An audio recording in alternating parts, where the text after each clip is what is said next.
Tomorrow, the Saudi Crown Prince will meet with President Trump over at the White House. The visit comes as the U.S. Senate is expected to debate a war powers resolution that calls for the United States potentially to end its involvement in the Yemen conflict. The U.S. has provided military support to a coalition led by Saudi Arabia against Iranian-backed Houthis in Yemen.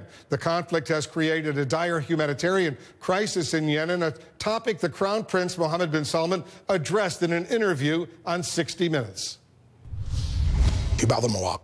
The Iranian ideology penetrated some parts of Yemen.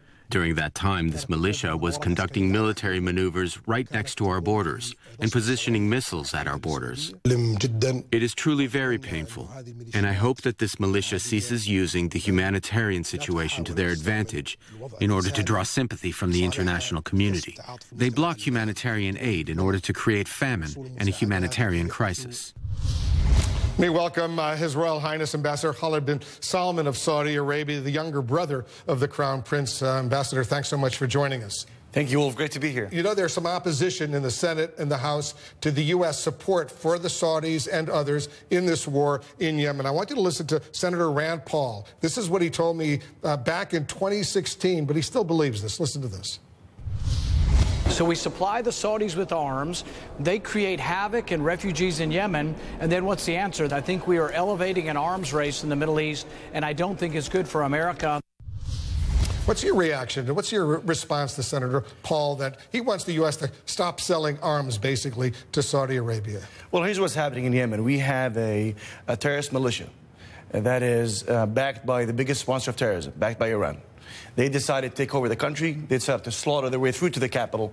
And they have launched more than 95 ballistic missiles to Saudi Arabia. They have killed Yemeni people. They have threatened our stability and our security and regional stability and security. So this is really a proxy war that Saudi Arabia is having with Iran. This is actually, you know, if we look at on a macro level, Iranian activities in the region, we see Iran have established terrorist militia in Lebanon, Hezbollah, in the early 80s. They have bombed the United States Embassy in 1983. They have bombed the Marine barracks in Lebanon. They have assassinated the Prime Minister. And they have copied that model to Syria. They have, you know, killed 500,000 people in Syria, committed genocide. And they have copied also that model to Iraq. And they have killed 500 American soldiers, injured 1,000. But in Yemen, they're trying to copy also to basically create another Hezbollah in Yemen that will not just threaten our security and Yemeni security, but also regional security. Because I assume this will be right at the top of the agenda when the Crown Prince meets with President Trump tomorrow. President Trump is considering, for example, ending the U.S. support for the Iran nuclear agreement. What's Saudi Arabia's position on that? Well, we've been focusing on the weapon of mass destruction, the WMD. What we should really be focusing on is the MD, is the mass destruction that Iran is committing in the region that threatens the regional security and international security. Iran, as I said, have been committing genocides in Syria, have been killing innocent people, have been basically continuing to do this destructive actions with expansionist ideology. We have to work together with our allies in the United States and the international community to push back on that. But do you think the U.S. should walk away from the Iran nuclear deal that was worked out with other permanent members of the UN Security Council in Germany? Well, we definitely think that the deal needs to be fixed. And we are basically an autopilot, but heading towards a mountain. And we need to fix the deal now, not to face the consequences later. Because the Crown Prince says Saudi Arabia doesn't want to develop nuclear weapons, but it would if the Iranians achieved that. Explain your position on that. Well, we will do whatever it takes to protect our citizens, our people, and our country. And so you're saying that Iran represents the #1 threat to Saudi Arabia right now? Iran represents the #1 threat to the region, the #1 threat to the international security.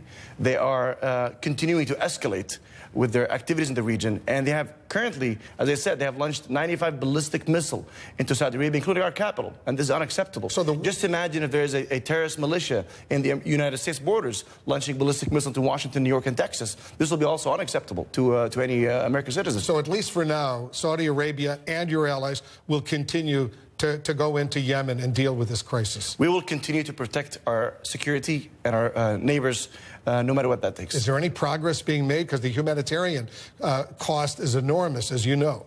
We are deeply moved with the humanitarian situation in Yemen, and Saudi Arabia have donated to Yemen more than any country in the world. We have initiated the Yemen Comprehensive Humanitarian Operation lately. We have that will help alleviate the situation in Yemen in all Yemeni territories, including the Houthi-controlled territories. But what we see is the root cause behind this humanitarian situation is the Houthis. Let's remember, they started this war.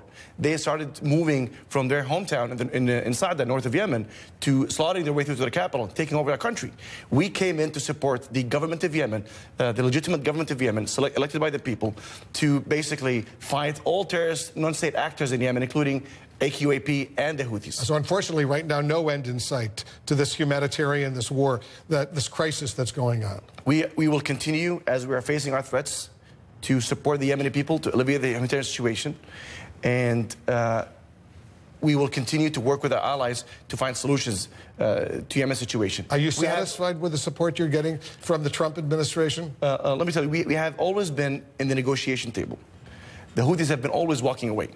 They want to remain as a terrorist militia that uses heavy, medium, and heavy weapons and ballistic missiles, and this is unacceptable. And if you look at the latest panel of experts reports in the United Nations, it clearly states that the Houthis are the aggressors in Yemen. And you're saying these ballistic missiles were provided by the Iranians? Definitely.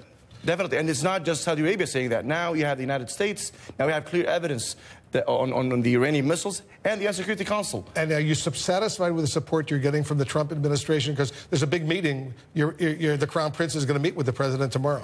Well, we will continue to work with our allies in the United States and in the world to increase our economic cooperation, increase our security cooperation, and to basically serve our mutual interests and face our mutual threats. One final question.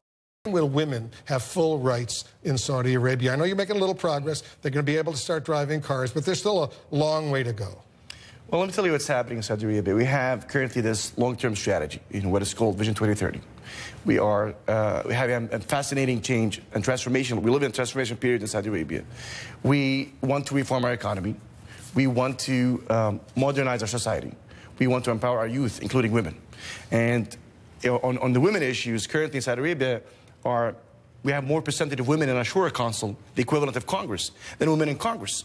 In municipal elections, women are allowed to run and vote, and they have ran, they have voted, they have won seats. Women are allowed to drive. The biggest stock market in the Middle East and Africa, the Saudi stock market, is headed by Saudi women. So, as the Crown Prince said on his interview yesterday, we have, we've done a lot of changes, but we still have a long way to go. Very long way to go. Well, good luck with that. The women in Saudi Arabia deserve only the best, of course. Of course. And we're hoping for that. Ambassador, thanks so much for joining us. We'll, of course, have extensive coverage tomorrow of the Crown Prince's meeting with the President at the White House. Thank you very much. More on the breaking news coming up. The President